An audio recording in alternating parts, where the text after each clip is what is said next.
बिस्मिल्लाहिर्रहमानिर्रहीम, अस्सलाम वालेकुम। पाकिस्तान की तारीख में पहली दफ़ा 25 लोटे एक साथ फारिग हो गए हैं, कहीं कहीं नहीं रहे। और वो हुकूमत जो लोटों पर खड़ी थी और नोटों पर खड़ी थी, वो हुकूमत फारिग हो गई है। और शहबाज शरीफ साहब की सबसे बड़ी ख्वाहिश यही थी कि खुद वज़ीर आज़म बने और उनका बेटा वज़ीर आला बने, वो ख्वाहिश भी अब गई। आप देखिए कि अब हमजा शहबाज शरीफ साहब वज़ीर आला किसी सूरत रह ही नहीं सकते। 25 मुनहरिफ अराकीन के हवाले से इलेक्शन कमीशन ने फैसला सुना दिया है, उनको डी सीट कर दिया है।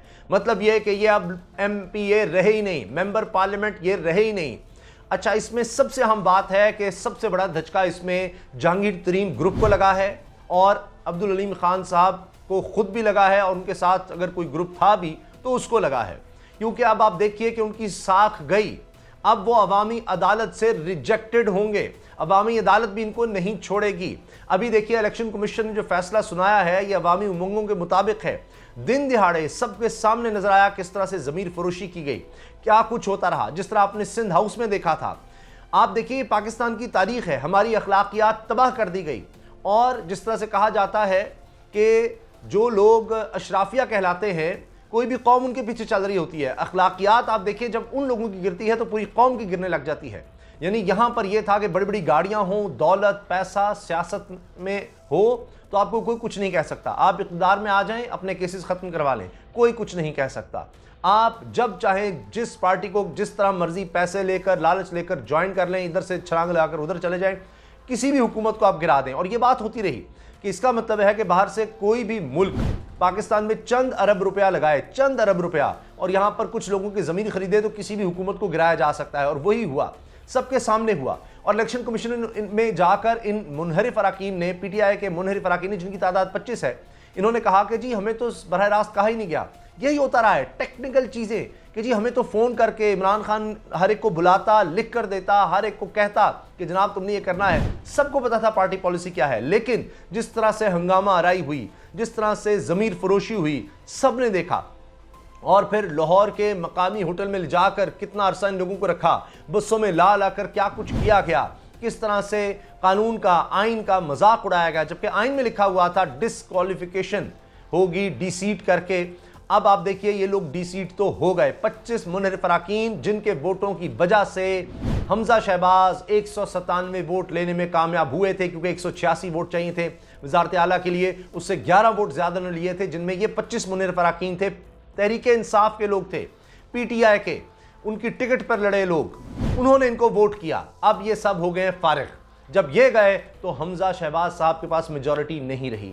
अब जितनी अहमियत थी जहांगीर तरीन साहब की, अलीम खान साहब की, वो इसी वजह से थी कि वो जाकर नून लीग के साथ मिल गए थे और उन्होंने इमरान खान की पीठ में छुरा घोंपा था, और इसीलिए उनको इज्जत दी जा रही थी, बड़ी तकरीम दी जा रही थी। लेकिन अब वो किसी काम के नहीं रहे, उनके वोट किसी काम के नहीं रहे। अब होगा ये कि जो इन्वेस्टमेंट की गई थी अब वो किसी काम की नहीं रही। और क्या अब जो इनसे वादे किए गए थे, जिन्होंने इनको टिकटें मिलनी थी, उनका क्या होगा? और जो असेंबली में बैठे, यानी कौमी असेंबली में बैठे लोटे हैं, उनका क्या होगा? बेतौकीरी अब जिस तरह से नजर आएगी, बेइज्जती नजर आएगी, जिल्लत नजर आएगी कि जनाब बिल्कुल हमारा किरदार वही लोटों का जो था, जो पंजाब में था, वो तो फारिग हो गए। और इससे पहले आप देखिए कि सुप्रीम कोर्ट की तरफ से जो रेफरेंस में फैसला आया वो कितना वाज़ेह है कि इनके तो वोट ही काउंट नहीं हो सकते, ना वोट काउंट हो सकते हैं। अब डी सीट भी वो हो गए, अब क्या बचा, क्या रह गया? अब देखना यह है कि मरीम साहबा कह तो रही हैं कि इलेक्शन में जाया जाए। अब ये भी दिलचस्प सूरत हाल है। खुर्रम दस्तगीर साहब वजीर हैं, वो कहते हैं मुश्किल फैसले अब लेने चाहिए। और इनके साथ आप देखें जनाब कहीं से ये आवाज़ आती है कि हमें तो छोड़ देना चाहिए। कहीं ख़ुद इसहाक डार साहब वो कॉलम शेयर करते हैं कि जहाँ पर लिखा हुआ है कि जनाब मिफ्ता इस्माइल तो एक फैक्ट्री चलाता है, उसको क्या पता, इसहाक डार को सामने आना चाहिए। तो नज़र आ रहा है कि नवाज़ शरीफ कैंप और शहबाज शरीफ कैंप की शदीद लड़ाई है। नवाज़ शरीफ कैंप, मरीम नवाज़ साहिबा जलसों में कह रही है हुकूमत छोड़ो, हुकूमत छोड़ो, और यहाँ पर शहबाज शरीफ कैंप कह रहा है कि नहीं नहीं नहीं, हमने नहीं जाना, और किसी तरह से, किसी भी तरह से, बाय हुक और बाय क्रुक, कुछ भी हो जाए, हम किसी ना किसी तरह इक़्तिदार से चिमटे रहे। और यही बात हो रही है। लेकिन अब कोई रास्ता नहीं रह गया। हत्ता कि अब तो लाहौर हाई कोर्ट, जी हाँ लाहौर हाई कोर्ट, जिससे बड़ी दफ़ा रिलीफ मिला, वहाँ पर यह हुआ है कि एडवोकेट जनरल अहमद अवैस साहब, जो कि तहरीके इंसाफ के दौर में एडवोकेट जनरल बने थे, उनको कहा गया है कि काम करने से ना रोका जाए। और हमजा शहबाज साहब के हलफ के खिलाफ जो दरखास्तें हैं वो समाअत के लिए मंजूर हो गई हैं। उमर चीमा साहब गवर्नर पंजाब, उनको जिस तरह से हटाया गया, उसके हवाले से इस्लामाबाद हाई कोर्ट में लार्जर बेंच बना दिया गया है। तो जनाब रोज़ाना इस हुकूमत के लिए बुरी खबरें आ रही हैं और कसूरवार ये हुकूमत खुद है, लेकिन उसके बावजूद ये इक़्तिदार को छोड़ने के लिए तैयार नहीं है। तो आहिस्ता आहिस्ता इक़्तिदार इनसे छिन रहा है, वो ज़्यादा तकलीफ दे है। और लगता यह है कि जिस तरह कहते हैं, मुझे वैसे अच्छा नहीं लग रहा, लेकिन और कोई मिसाल अभी ज़हन में नहीं आ रही, कि लातों के भूत बातों से नहीं मानते, तो ये धक्के से ही जाना चाहते हैं, धक्का इनको पड़ेगा तो ही शायद ये इक़्तिदार को छोड़ेंगे, वरना इनको नज़र आ रहा है 9 से कोई मामला चल रहे हैं, मजाक उड़वा रहे हैं, जिस तरह से इन्होंने इक़दाम किए, इश्तिहारबाजी खूब हो रही है, इश्तिहार पर इश्तिहार दे रहे हैं कि हम ये कर रहे हैं, वो कर रहे हैं, लेकिन अब मान रहे हैं कि जी हम लोड शेडिंग ख़त्म कर ही नहीं सकते। खुद मान रहे हैं लोड शेडिंग बढ़ रही है, खुद ये कह रहे हैं कि जनाब डॉलर ऊपर से ऊपर जा रहा है, हम रोकने की कोशिश कर रहे हैं लेकिन नाकाम हो रहे हैं। फिर अजीबोगरीब इक़दाम ले रहे हैं कि जनाब लग्जरी आइटम्स हमने जनाब वो बैन कर दी हैं। बहुत खूब, सुनने में अच्छा लगता है, लेकिन कहा गया कि 6 अरब डॉलर का इससे फ़र्क पड़ेगा, लेकिन पता लग रहा है कि कुछ पर जनाब बैन ख़त्म कर दिया है, कुछ ये वो, और सिर्फ महीने का $100 मिलियन। मैं इसके हक़ में हूँ कि चलें जो लग्जरी आइटम्स उन पर पाबंदी लगनी चाहिए, लेकिन बहरहाल क्या इससे इम्पैक्ट पड़ेगा इकॉनमी पर, कितना इम्पैक्ट पड़ेगा, वो अब बात सामने आ रही है कि $100 मिलियन एक महीना आप समझ लीजिए कि 1.2 अरब डॉलर बनता है, तो इससे कोई ख़ास इम्पैक्ट नहीं पड़ने वाला। तो अब IMF की शराइत मानने की भी खबरें आ गई हैं कि जनाब पेट्रोल पर, बिजली पर सब्सिडी ख़त्म, हम महंगी करेंगे। तो इनसे हो कुछ नहीं रहा, सिर्फ अपनी जान बचाने के लिए वो खाल बचाओ माल बचाओ वाली बात है और जान बचाओ वाली बात है। इस पर हम अगली वीडियो में बात करेंगे। अब होने क्या वाला है, बहुत बड़ी ब्रेकिंग न्यूज़ मैं आपको इंशाल्लाह अगली वीडियो में दूंगा।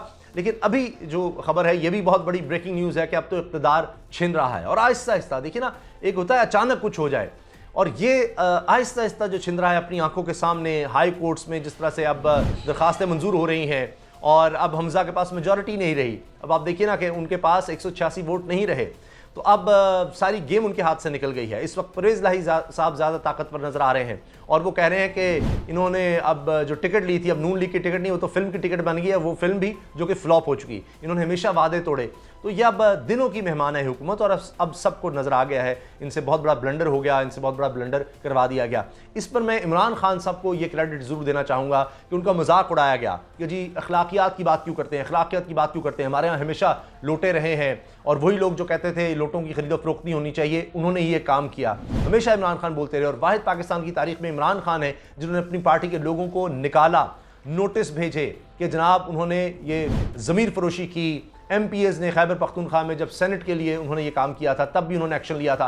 अब भी वो कह रहे थे कि ये मुल्क की अखलाकियात तबाह हो रही है, हमारी कौम की अखलाकियात तबाह हो रही है, हम तरक्की कभी भी नहीं कर सकते जब तक हम अपनी अखलाकियात बेहतर नहीं करेंगे। और यहाँ में क्या नज़र आता था, नोट चलते थे, नोटों पर वोट होता था, और आपने देख लिया कि जब आइन में लिखा है, खुद ही इन्हीं जमातों ने जो अब हुकूमत में है, इन्होंने ही इस आइन में ये चीज़ रखवाई जिसको कहते हैं बड़ा मुकद्दस है जनाब आइन, और इसमें जो लिखा है उस पर सब अमल करें। वहाँ पर लिखा हुआ था कि अगर इस तरह आप फ्लोर क्रॉसिंग करेंगे, अगर आप हुकूमत का साथ छोड़ के ऐसे वक्त में नो कॉन्फिडेंस वोट हो, दीगर इस तरह की 4-5 जगह जहाँ पर आप पार्टी की पॉलिसी की खिलाफवर्जी नहीं कर सकते, वहाँ आप करेंगे तो आप डी-सीट होंगे। और उसके बाद ये उन्हीं का दिफा करते थे, उन्हीं के गले में हार डालते थे, उन्हीं लोटों के सबसे ज़्यादा वो इनको अजीज़ हो गए थे सिर्फ इक़्तिदार के लिए। तो अखलाकियात इन्होंने तबाह की और अब भुगते। अब आप देखें, ज़िल्लत और रुसवाई भी मिली और हुकूमत भी गई, कुछ हाथ नहीं आया। और सबसे ज़्यादा मैं बार बार कह रहा हूँ कि अब जो जहांगीर तरीन ग्रुप था उसकी साख भी गई, उसकी ताकत भी गई। अलीम खान साहब का भी जो एक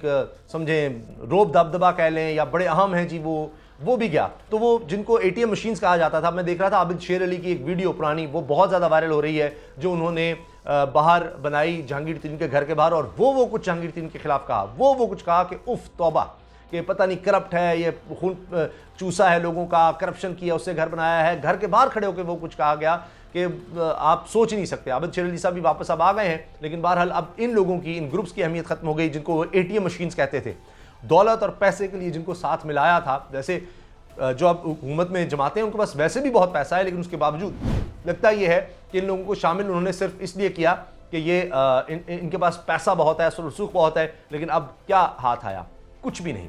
तो आप क्या समझते हैं इलेक्शन कमीशन का फैसला, जिस तरह इमरान खान साहब ने मुसलसल दबाव रखा हुआ था इलेक्शन कमीशन पर, और ये कह रहे थे कि ये गलत है, और ये दरखास्त इलेक्शन कमीशन के पास तहरीक इंसाफी लेकर गई थी। तो इमरान खान साहब के बारे में कहा जा रहा है कि जब उनको ये बात पता लगी, शायद शहबाज गिल साहब ने ट्वीट किया है कि जब ये खबर हमने दी कि ये 25 लोटे मुनव्वर अराकीन ये डीसीट हो गए हैं, इलेक्शन कमीशन ने फैसला सुना दिया है, तो इमरान खान साहब ने कहा अल्लाह अल हक है।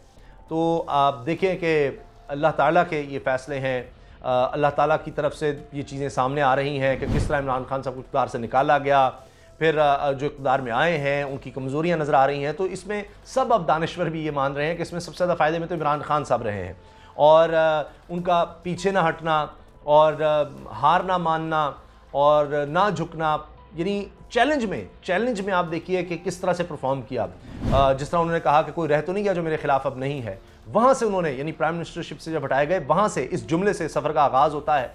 और उसके बाद आप देखिए किस तरह से रोज़ाना वो मकबूलियत की बुलंदियों पर जाते हैं, और अब आप देखिए किस तरह से उनके हक़ में फ़ैसले भी आने लग गए हैं। और वो जो हुकूमत में आए थे, ताकत में आए थे कि इतनी बड़ी कोलिशन, इतना तजर्बा, जो सब जमातें कहीं ना कहीं इक़्तिदार में रह चुकी हैं माजी में और मज़े लूटे हुए हैं, अब वो सब इकट्ठे हैं। अब तो कुछ भी नहीं हो सकेगा, इमरान खान को पूछेगा नहीं, लेकिन सारी कहानी उल्ट हो गई है। और जो इमरान खान साहब के लोगों को तोड़ कर, लालच देकर और जिस तरह भी ले जाया गया, जो स्कीम बनाई गई थी, जो सोचा गया था अब तो इक़्तिदार के हम हमेशा मज़े लूटेंगे, ये 1.5 साल भी गुजारेंगे और अगले 5 साल भी, और उसके बाद भी देखेंगे इसकी तो कहानी ख़त्म हो जाएगी इमरान खान की, सब कुछ उलट हो गया है, सब कुछ उलट हो गया है। तो ये है कि शायद इंसान अगर अपने नज़रिए पर, अपने उसूलों पर डटा रहे और मेहनत से आगे लगा रहे, तो ये इमरान खान साहब की मिसाल वाज़ेह है कि वो इन लोटों के ख़िलाफ़ निकले, इन मुनव्वर अराकीन के ख़िलाफ़ निकले, डटे रहे और कोशिश करते रहे, और इदारों पर यानी एक तरह से ये दबाव रहा कि जी जिस तरह अवाम निकले हैं, अवाम जिस तरह हर जगह पर, हर शहर में लोग निकले हैं,